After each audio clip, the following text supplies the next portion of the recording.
Udana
Health of the sick, Arikendoria. Spiritual and herbal home, spiritual native herbal roots, spiritual and herbal flower. Achieving solution is our motto. We treat all kinds of sickness and spiritual problems such as ulcer, asthma, epilepsy, stroke, malaria and typhoid, rheumatism, high blood pressure, any type of old wound, treatment of any type of infection, low sperm count, both man and woman, all kinds of poison like atuere or enyure, belt or abakurimaho, fibroid, achieving women menstruation before and after menopause, stomach trouble and painful menstruation, stoling of blood, all kinds of tooth pains, throat guttering, continuous etuketu or akpo etuketu, pile of all kinds, miscarriage treatment,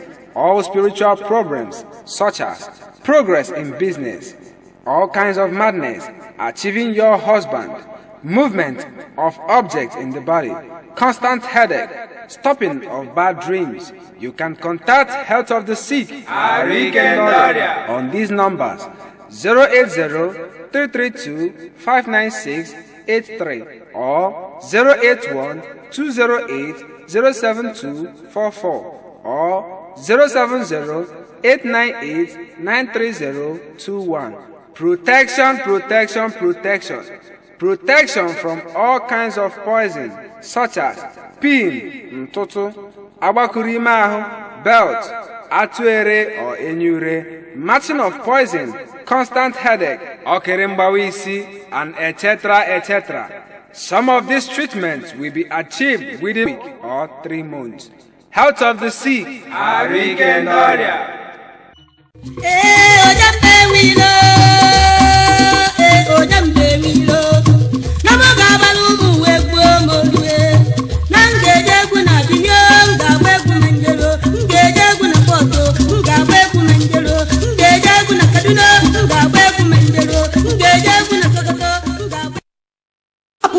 From the table of Jesse Jones and Number Entertainment, where the number 12 Palace Street at Jegula Papa Lagos, producer of Queen Teresa Moha.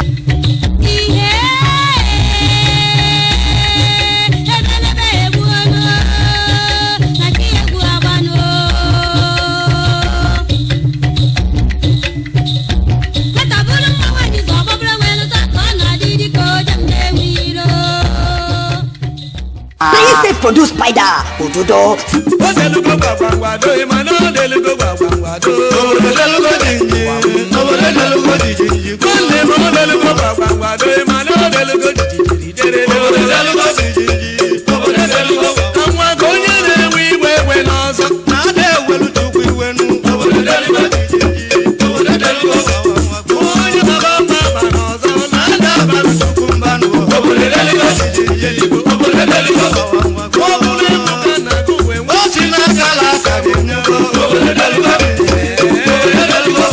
Sister Faith, one more.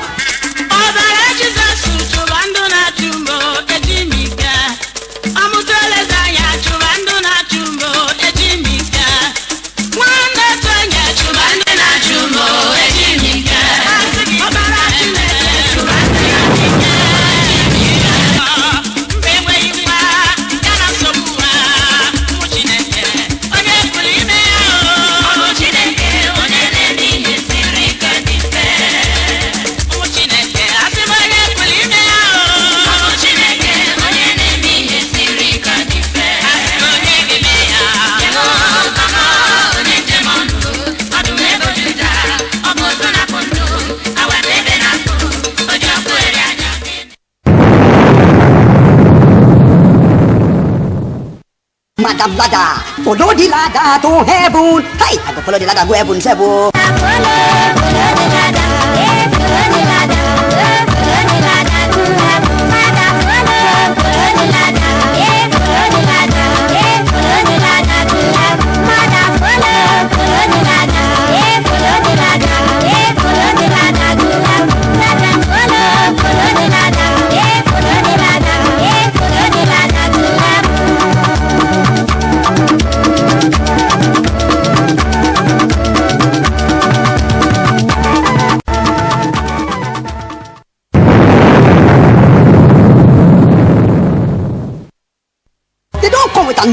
buster. Ogbonge new VCD of Madam Lada. Now waiting be this. Make una consio. See the man wey cut him tongue. Throw him for fire. Because he did not enter hell fire. Make una consio this girl. This girl unko. She cut him hand throw away for fire self.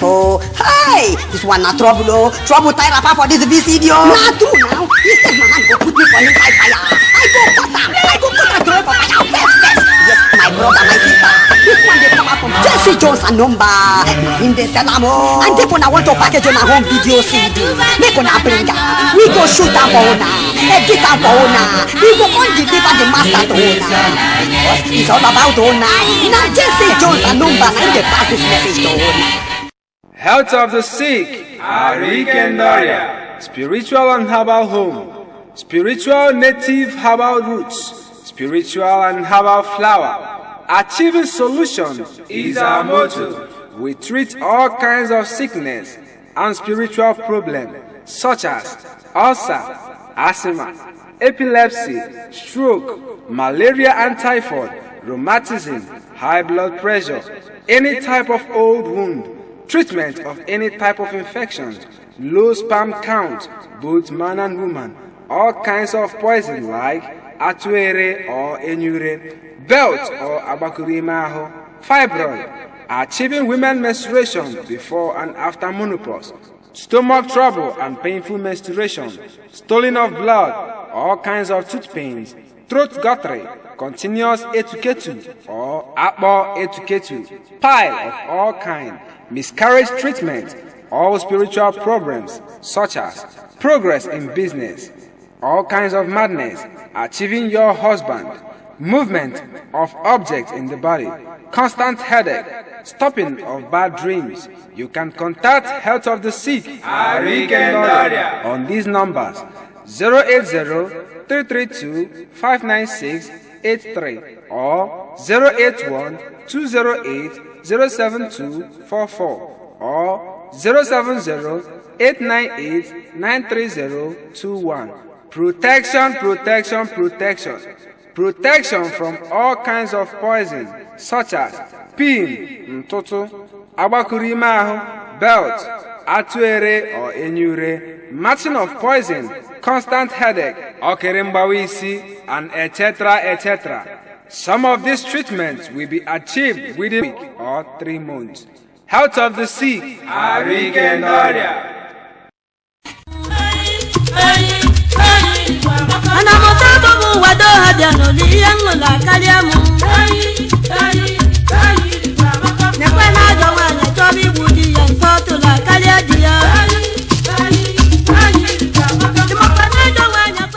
Iwe kene mon. Ohaneze kene mon. Ohaneze ndi iwe kene mon. Ada da ramma. Kanduno fosi one mafia. Mba. Ofoya na zo. Mba. Ada di mma. Ofoezo nwere ike izu unu. Mba. Impossible. Okwefiko tu kwezo onu ewere eza unu. Yes. Ya mere. Ayiri, ya mere ayiri igwe adike. Otu akọ. Ewu ga-agụrụ unu ugbu a ayiri igwe adike. Yeah, you know that I am man.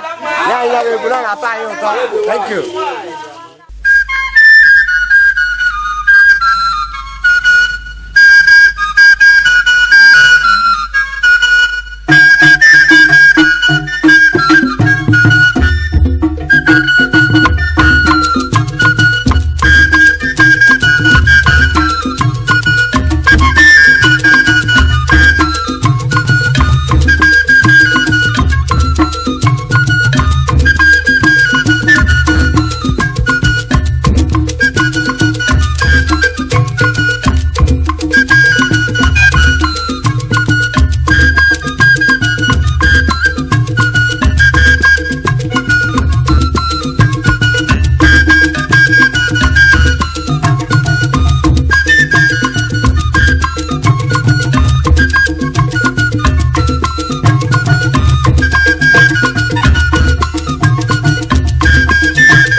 sigeme nwanne m oge egwu elubego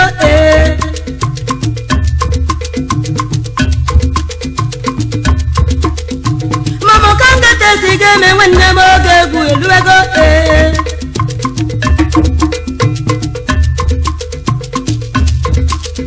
ole kangete sigeme n'ụwa na-akwụ ụbọchị eluwe egwu ole kangete sigeme nwanne m oge ụbọchị eluwe egwu anamụta ego n'ụwa do ha bịa n'ụlọ ihe ngụla karịa m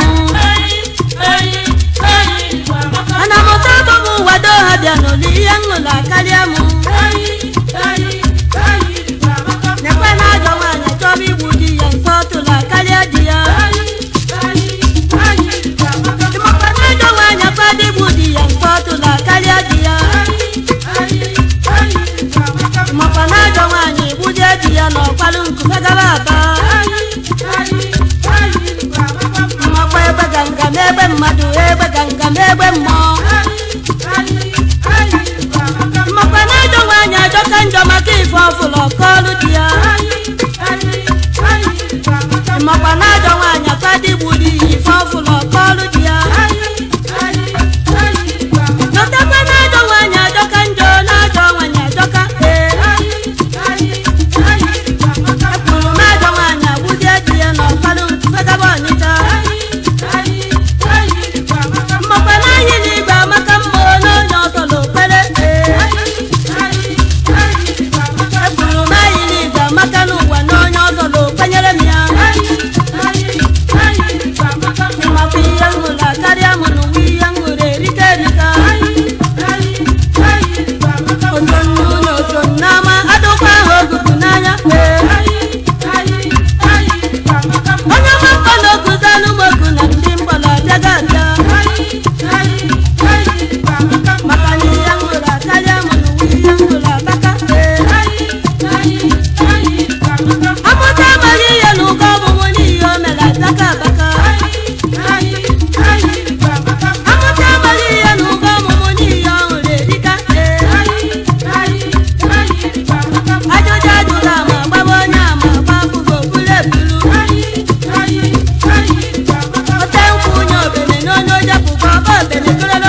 Anyị ga n'oche dịrị domu n'egwu